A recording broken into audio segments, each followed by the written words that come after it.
Hello friend, অনেক দিন পর আমি আবার আপনাদের কাছে স্বাদের ছাদ বাগান কলকাতার মাটি চ্যানেল থেকে আমি আবার নতুন কিছু আপডেট নিয়ে আপনাদের সামনে হাজির হয়েছি।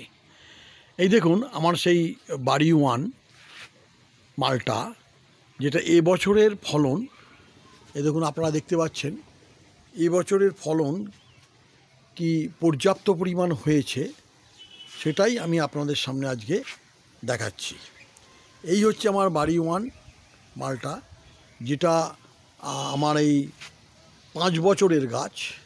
প্রত্যেক বছরই ভালোই ফলন হয়, তুলনামূলক এবারে একটু কম হলেও তাহলেও নয় নয় করে দেখুন আপনার প্রায় 70-80টা মালটা গাছে ধরে আছে। নিশ্চয়ই আপনারা দেখতে পাচ্ছেন এই আমার সেই বাড়ি ওয়ান মালটা। আপনাদের আগের বারও আমি দেখিয়েছিলাম, এর থেকে অনেক অনেক বেশি পরিমাণ ধরেছিল। দেখুন এবছরও ঠিক ততখানি না হলেও প্রায় কাছাকাছি সেই পরিমাণেই মালটা আমার গাছে ধরে আছে। এই হচ্ছে আমার সেই বাড়ি ওয়ান মালটা। এইটা দেখুন, এটা হচ্ছে আপনার ছাতকি কমলা জ্যান্ট। এইটা আমি নতুন এবছরেরই গাছ, তা এবছরে এসছিল প্রচুর, কিন্তু আমি 5-7টা এর কোয়ালিটি জাস্ট আমি দেখবার জন্যে এই 5-7টা আমি রেখে দিয়েছি। আপনারা নিশ্চয়ই দেখতে পাচ্ছেন এ হচ্ছে আমার ছাতকি কমলার জ্যান্ট, সেই হচ্ছে আপনার গাছ। এরপরে আমি আপনাদের দেখাবো, দেখুন আমার সেই 12 মাসি মালটা। আমি অলরেডি এর মধ্যে 30খানা আমার তোলা হয়ে গেছে, জাস্ট এখন 5খানা আছে। এই হচ্ছে আপনার ভিয়েতনাম অল টাইম মৌসুম্বি। দেখতে পাচ্ছেন এর সাইজ কি প্রচণ্ড পরিমাণে মিষ্টি, আপনারা কল্পনা করতে পারবেন না।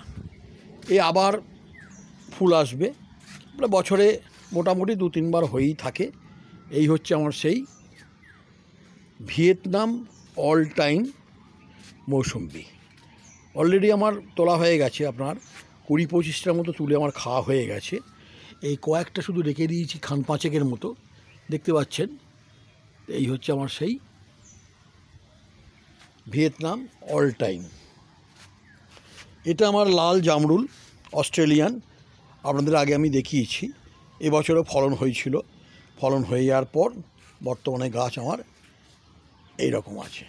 এই ছাদ আপনাদের দেখিয়েছিলাম, এখানে আমার 47টা প্রজাতির ফলের গাছ ছিল, কিন্তু এখান থেকে আমি আপনার এবং এক একটা গাছের হাইট 8 থেকে প্রায় 9 ফুট 7 ফুট এই ধরনের গাছ ছিল। বেশিরভাগ আম ছিল এবং লেবু ছিল। তা সেগুলো আমি সাইড থেকে আপনার মাটি কেটে শিকড় কেটে সেখান থেকে আমি গাছ তুলে এই যে আমার ছাদ দেখছেন, এইখান দিয়ে রশি দিয়ে হ্যাং করে আমি নিচে নামিয়ে এই আমার নিচের বাগানে একটা নতুন বাগান আমি ঘিরেছি, সেইটাতে আমি এগুলো আবার নতুন করে লাগিয়ে দিয়েছি। ব্যানানা ম্যাঙ্গো আছে, মিয়াজাকি আছে, কাটিমন আছে, থাই 7 পেয়ারা আছে, চায়না কমলা আছে, তারপর আপনার ছাতকি কমলা আছে, দার্জিলিং কমলা আছে, লিচু আছে। সমস্ত গাছ আমি 12 মাসি এঁচোড় আছে, তারপর আপনার এইটা ব্যানানা ম্যাঙ্গো, আর এটা হচ্ছে অ্যাভোকাডো আছে। এই সব গাছগুলো আমি নিচে লাগিয়েছি। এরপর আপনাদের আমি দেখাচ্ছি, এই দেখুন এটাও আমার একটা বাড়ি ওয়ান। এটা আমার নতুন গাছ, 3 বছরের গাছ। 3 বছর গাছেও আপনারা দেখুন 47টা ফল আছে। এই দেখুন, এই হচ্ছে আমার সেই বাড়ি ওয়ান মালটা। এটা 3 বছরের গাছ, দেখুন কি ফল। দেখুন ড্রাগন হয়েছিল প্রচুর, কিন্তু প্রচণ্ড বৃষ্টির জন্যে বেশ কিছু ফুল আমার আপনি শুকিয়ে গেল। তা বর্তমানে আপনার এই 2টো ড্রাগন ফ্রুট আপনার দাঁড়িয়েছে। এটা হচ্ছে আমার থাই 5 পেয়ারা, অসংখ্য ধরে এবং অসম্ভব ভালো। আবার ফুল আসা শুরু হয়ে গেছে, পেয়ারা ধরেও আছে বেশ কিছু। এই মোটামুটি আপাতত ছাদে আমি অল্প পরিমাণেরই গাছ রেখেছি, বাকি সব আমি নিচে শিফট করে দিয়েছি। এই হচ্ছে আমার থাই 5। এটা আপনারা তো জানেন কাশ্মীরি লাল আপেল ফুল। এটা জায়গাটা একটু ফাঁকায় দিলে ভালো হতো। এবার তো আপনার সামনে মাসেই আপনার এর ফুল আসা শুরু হয়ে যাবে। তা এই হচ্ছে আমার সেই কাশ্মীরি রেড অ্যাপেল ফুল। এই আপনাদের আমার বর্তমানের যে আপডেট সেটা আপনাদের দেখালাম। আশা করি